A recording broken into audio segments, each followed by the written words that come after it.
नमस्कार, आप देख रहे हैं वीके न्यूज। मैं हूं सुनील राउत। एक पुरानी कहावत है, कुत्ते की दुम को कितने भी दिन नली में रख लो वो कभी सीधी नहीं हो सकती। डोनाल्ड ट्रंप भी कुछ उसी कुत्ते की पूंछ की तरह हो गए हैं। लगातार बार बार वो भारत के खिलाफ अंतरराष्ट्रीय मंचों पर झूठ बोल रहे हैं, इसके बावजूद कि भारत हर मंच पर उसको बेनकाब कर रहा है।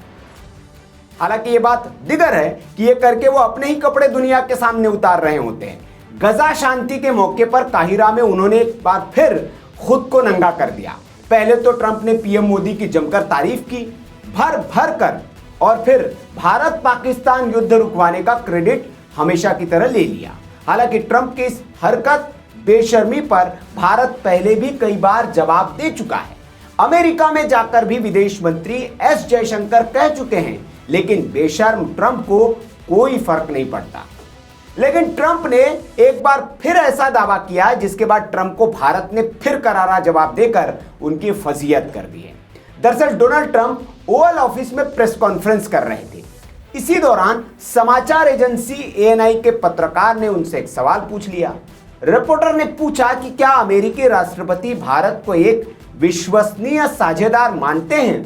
इस पर ट्रंप ने कहा, हाँ बिल्कुल, पीएम मोदी मेरे मित्र हैं, हमारे बीच बहुत अच्छे संबंध है।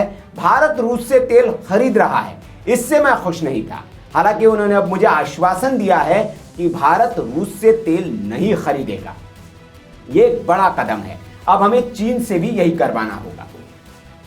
ये ट्रंप ने कहा। इसका हिंदी तर्जुमा मैंने आपको बताया, अब उनकी ओरिजिनल बाइट आप सुन लीजिए। And he's assured me there will be no oil purchased from Russia. I don't know, maybe that's a breaking story. Can I say that? Would you say? There will be no oil. He's not buying his oil from Russia. It started. You know, you can't do it immediately. It's a little bit of a process. But the process is going to be over with soon. And all we want from President Putin is stop this. Stop killing Ukrainians and stop killing Russians, because he's killing a lot of Russians. Again, it doesn't make him look good. It's a war that he should have won in 1 week, and he's now going into his 4th year. That does not make this big so-called war machine look good. अब Trump के इस बयान के बाद भारत में भी सियासत तेज हो गई। हमेशा की तरह विपक्षी दलों ने पीएम मोदी को ट्रंप के आगे सरेंडर करने को लेकर उन्हें घेरा, लेकिन ट्रंप के इस झूठ को भारत ने तुरंत ही बेनकाब कर दिया।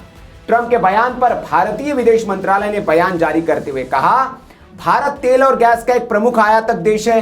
अस्थिर वैश्विक ऊर्जा परिदृश्य में भारतीय उपभोक्ताओं के हितों की रक्षा करना हमारी निरंतर प्राथमिकता रही है।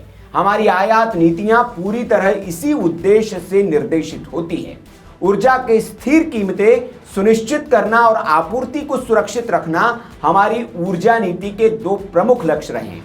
इसके तहत हमने अपने ऊर्जा स्रोतों का विस्तार किया है और बाजार की परिस्थितियों के अनुसार विविधीकरण किया है। विदेश मंत्रालय ने आगे भारत संग संबंधों पर, अमेरिका के संबंधों पर कहा, जहां तक अमेरिकी संबंधों का सवाल है, हम वर्षों से अपनी ऊर्जा खरीद को बढ़ाने का प्रयास कर रहे हैं। पिछले 1 दशक में इसमें लगातार प्रगति हुई है। वर्तमान प्रशासन ने भारत के साथ ऊर्जा सहयोग को और गहरा करने में रुचि दिखाई है। इस विषय पर बातचीत जारी है। तो भारत ने सधे हुए बयान से जहां अमेरिका के साथ अपने संबंधों की प्रतिबद्धता को जताया, वहीं ट्रंप के झूठ को भी बेनकाब कर दिया और दुनिया को बता दिया कि ट्रंप बेवजह के, बिला वजह के अपने हिसाब से दावे करते हैं। इन दावों में दूर दूर तक कोई सच्चाई नहीं होती है। दरअसल ट्रंप मौके मौके पर अपनी फ्रस्ट्रेशन को जाहिर करने के लिए भारत के खिलाफ मंचों से झूठ बोलते रहते हैं। नोबेल की चाहत उनके खत्म नहीं हुई है और इसी चाह में वो भारत पाकिस्तान के युद्ध को रुकवाने का क्रेडिट भी लेते रहते हैं। ये बात दिगर है कि पाकिस्तान भी उनके इस दावे को कभी कभी नकार देता है, क्योंकि सच हमेशा सामने आ ही जाता है और भारत तो उनके दावे को हमेशा से नकारता रहा है, अमेरिका में जाकर भी। अब उनके इस रवैये की वजह से भारत के साथ रिश्तों में तल्खी भी आई है। बीच में आपने खबरें भी सुनी होगी कि प्रधानमंत्री नरेंद्र मोदी ने फोन तक उठाने बंद कर दिए थे। 4-4 दफा ये फोन करते थे और मोदी इनसे बात नहीं करते थे। वजह यही थी कि ये फोन पर बात कुछ और करेंगे और दुनिया के सामने कुछ और कह देंगे। तो इसी वजह से प्रधानमंत्री नरेंद्र मोदी काफी सतर्क रहते हैं और इनसे बात करने से बचते हैं। लेकिन इसके बावजूद जन्मदिन पर उन्होंने प्रधानमंत्री नरेंद्र मोदी को जो दोनों के बीच रिश्तों की बर्फ जो जमी थी उसको पिघलाने की कोशिश की, जन्मदिन पर बधाई दी। उनके बाद कई बार उन्होंने सार्वजनिक तौर पर प्रधानमंत्री नरेंद्र मोदी की तारीफ की। लेकिन ट्रंप को लगा कि मोदी की तारीफ करके, भारत की बुराई करके वो मोदी को साध लेंगे, लेकिन इसमें वो नाकाम ही रह रहे। भारत की बुराई मतलब नरेंद्र मोदी ये सहन नहीं कर पाएंगे और भारत से बैर लेकर, भारत के हितों को दरकिनार करके नरेंद्र मोदी आपको नोबेल के लिए नामित भी नहीं करेंगे। ये ट्रंप भी जानते हैं और इन्होंने एक सवाल के जवाब में ये भी कहा कि प्रधानमंत्री कभी नहीं वो कहेंगे कि मुझे नोबेल दिया जाए, क्योंकि भारत की ओर से पहले ही कहा जा चुका है कि वो ट्रंप को कभी नामित नहीं करेंगे। इसके पीछे कई वजहें भी हैं। अब अमेरिका के कई सांसदों ने भी मोर्चा खोलते हुए ट्रंप को एक पत्र लिखा है और भारत के साथ रिश्ते सुधारने के लिए दबाव उन पर बनाया है, अपील की है और कहा भी ये भी जा रहा है कि भारत से रिश्ते खराब करके ट्रंप ने अमेरिका के लिए आफत मोल ली है। सारी रिपोर्ट्स जो आ रही है अमेरिका की अर्थव्यवस्था को लेकर ठीक नहीं है। जहां एक तरफ भारत की अर्थव्यवस्था उछाल पर है, लगातार उत्तरोत्तर उन्नति कर रही है, वही अमेरिका की अर्थव्यवस्था गर्त में जाते हुए दिख रही है। लगातार नेगेटिव रिपोर्ट्स वहां से आ रही है और जो वर्ल्ड बैंक हो या बाकी जितनी भी मूडीज हो, रेटिंग एजेंसीज हो, सब अमेरिका को लेकर भविष्य में बहुत आशंकित नजर आ रही है, जबकि भारत को लेकर वो बहुत आश्वस्त नजर आ रही है। तो ये अमेरिका और भारत के बीच की फर्क है। लेकिन डोनाल्ड ट्रंप शायद ये चीजें समझ नहीं रहे। अपने निजी हित के लिए पाकिस्तान से कुछ उनके निजी हित है और बाकी अपने निजी हित के लिए, नोबेल के लिए वो अपने अमेरिका के समृद्धि को भी दांव पर लगा रहे हैं, ऐसा दुनिया कह रही है।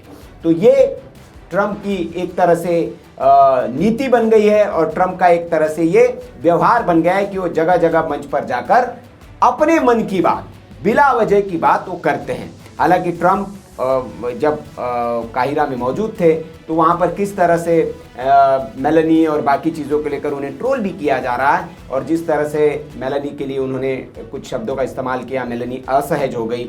उसके बाद कहा जा रहा है कि ट्रंप जो है अब बेकाबू होते जा रहे हैं और वो जो है वैश्विक राजनीति के लिए, वैश्विक ग्लोबल एक उसके लिए वो ठीक नेता नहीं है। इस तरह की आवाज़ें उठने लगी है। आपको क्या लगता है कि डोनाल्ड ट्रंप जो है ये करके अमेरिका और अपनी दोनों की छवि पर जो है वो दाग लगा रहे हैं और साख भी मिट्टी में मिला रहे हैं? कमेंट बॉक्स में आप अपनी राय में जरूर दें। वीडियो अच्छा लगा हो तो लाइक करें, शेयर करें और ऐसी खबरों के लिए आप देखते रहिए वीके न्यूज़। नमस्कार। वीके न्यूज़, राष्ट्र के नाम।